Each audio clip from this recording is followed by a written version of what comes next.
스승의 마음은 제자가 잘 되기를 바라는 마음입니다. 부모는 자녀의 24시간 스승입니다. 부모의 마음도 자녀가 잘 되기를 바라는 마음입니다. 본문 11절을 보면 사무엘 선지자가 하나님의 말씀을 듣고 근심하여 온 밤을 여호와께 부르짖었다는 말씀이 나옵니다. 사무엘이 들은 하나님의 말씀은 무엇입니까? 그것은 사울이 하나님을 따르지 않고 하나님의 명령을 행하지 않았기 때문에 하나님께서 사울을 왕으로 세운 것을 후회한다는 말씀이었습니다. 물론 이 말은 하나님께서 사울을 왕으로 세우신 것이 지혜나 통찰력이 부족해서라는 의미가 아니라 하나님께서는 사랑과 지혜로 사울을 왕으로 세우셨는데 사울이 하나님의 요구와 기대에 부응하지 못했다는 의미일 것입니다. 사무엘은 하나님의 말씀에 순종하여 사울에게 기름을 부었습니다. 쉽게 말하면 그를 왕으로 만들어준 사람입니다. 요즘 말로 킹메이커죠. 물론 이것은 나중에 백성들이 왕을 뽑는 과정을 통해서 더욱 구체화됩니다. 신기한 것은 백성들이 왕을 뽑기 전에 다 민주적인 절차를 통해서 왕을 뽑는데 그런 거 있기 전에 하나님은 이미 사울이 왕이 될 것을 아시고 사무엘 선지자를 통해서 기름 부음 받게 하셨다는 사실입니다. 사무엘을 대하는 사울의 태도와 자세를 보면 처음에는 매우 공손하고 겸손합니다. 그런데 왕으로 뽑힌 후에는 그 자세와 태도가 달라집니다. 자기 이름을 사무엘 선지자보다 앞에 둡니다. 사무엘상 11장 6절에서 7절 보면 사울이 이 말을 들을 때에 하나님의 영에게 크게 감동되매 그의 노가 크게 일어나 한 결의에 소를 잡아 각을 뜨고 전령들의 손으로 그것을 이스라엘 모든 지역에 두루 보내어 이르되 누구든지 나와서 사울과 사무엘을 따르지 아니하면 그의 소들도 이와 같이 하리라 하였더니 여호와의 두려움이 백성에게 임하매 그들이 한 사람같이 나온지라 그랬는데 여기서 주목할 것은 사울과 사무엘을 따르지 아니하면 그런 표현입니다. 사무엘보다 자기 이름이 먼저 나오죠. 이름 순서 바뀐 것이 무슨 대수냐 할지 모르겠습니다. 그런데 이것은 단순히 이름 순서의 문제가 아니라 삶의 주도권 문제라고 볼 수 있습니다. 왕으로 뽑히기 전에는 사울은 겸손하고 하나님과 또 하나님께서 세우신 선지자 사무엘의 말에 순종했는데 왕으로 뽑힌 후에는 자기가 슬며시 고개를 들고 나온 것입니다. 사무엘상 15장에 보면 사울은 아말렉을 전멸하라는 말씀에 순종하지 않습니다. 아말렉의 왕 아각과 그의 양과 소의 가장 좋은 것 또는 기름진 것과 어린 양과 모든 좋은 것을 남기고 진멸하기를 즐겨 아니하고 가치 없고 하찮은 것은 진멸하니라 했습니다. 그것은 완전한 순종이 아니라 선택적인 순종이죠. 말이 좋아서 순종이지 그건 이미 순종이 아니죠. 사울도 그것이 잘못된 행동이었음을 알았습니다. 나중에 사무엘에게 실토하는 것을 보면 알 수 있습니다. 사무엘상 15장 24절에 사울이 사무엘에게 이르되 내가 범죄하였나이다. 내가 여호와의 말씀과 당신의 말씀을 어긴 것은 내가 백성을 두려워하여 그들의 말을 청종하였음이니이다. 이렇게 말하는 것을 보면 사울도 자기 행동이 잘못된 것임을 알고 있었는데 처음에는 자기가 잘못했다고 인정하지 않고 오히려 하나님의 말씀을 순종했다고 사무엘에게 말한 것임을 알 수 있습니다. 불순종한 죄도 크지만 거짓말한 죄도 큽니다. 더구나 사울은 갈멜에서 자기를 위하여 기념비를 세웠습니다. 그리고 16장 2절에 보면 사무엘은 하나님께 자기가 이새의 집으로 가면 사울이 듣고 죽일 것이라는 말을 합니다. 나중에는 그 정도까지 관계가 안 좋아지는데 지금은 그 초기라고 볼 수 있는 거죠. 아무튼 지금 사울은 하나님의 말씀에 순종하지 않은 상태입니다.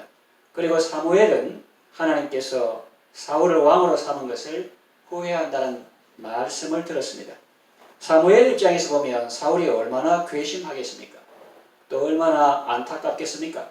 사무엘은 사울에게 있어서 선지자요 또 스승과 같은 분입니다. 사무엘은 하나님의 말씀을 듣고 근심하여 온 밤을 여호와께 부르짖었습니다. 히브리서 13장 17절에 이런 말씀이 나옵니다. 너희를 인도하는 자들에게 순종하고 복종하라.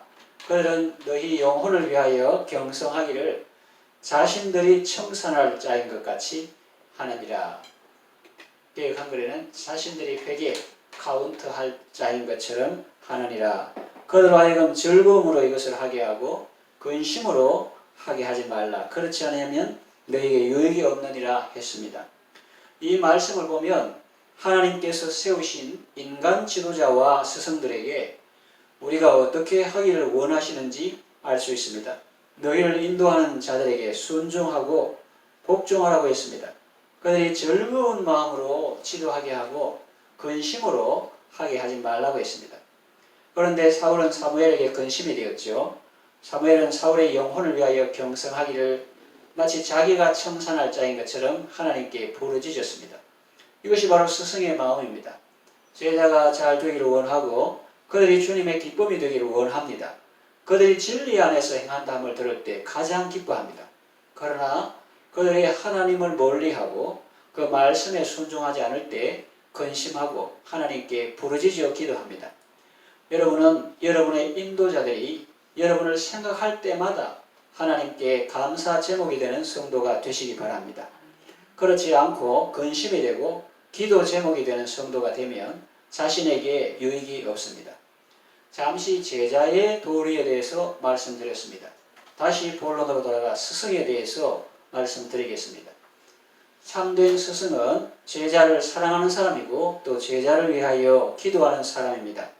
그가 잘했을 때는 기뻐하고 그가 잘못했을 때는 근심하며 하나님께 부르짖는 사람입니다. 사무엘은 예수님을 예표하는 인물입니다. 예수님은 범죄자를 위하여 기도하셨습니다. 이사야 53장 12절 하반절에 예수님의 고난에 대해서 고난받는 종의 노래를 하면서 마지막 부분에 이는 그가 자기 영혼을 버려 사망에 이르게 하며 범죄자 중 하나로 헤아림을 받았음이니라. 그러나 그가 많은 사람의 죄를 담당하며 범죄자를 위하여 기도하였느니라 그랬습니다. 예수님은 자기 영혼을 버려 사망에 이르게 하였습니다. 범죄자 중 하나로 헤아림을 받았습니다. 강도 둘 사이에 십자가에 매달려서 마치 강도 두목처럼 보이게 했습니다. 사람들은 그를 멸시하고 조롱했습니다. 그러나 예수님은 그들을 위해서 하나님께 기도하셨습니다. 아버지여 저 사람들의 죄를 용서하소서 자기들이 하는 일을 알지 못하기 때문입니다. 그랬습니다. 참 스승이신 예수님은 원수같이 대적하는 나를 사랑하여 주셨습니다. 우리를 위하여 하나님께 기도하셨습니다. 제자들이 다 스승을 부인하고 도망칠 것을 아셨고 그들의 믿음이 떨어지지 않기를 아버지께 구하셨습니다.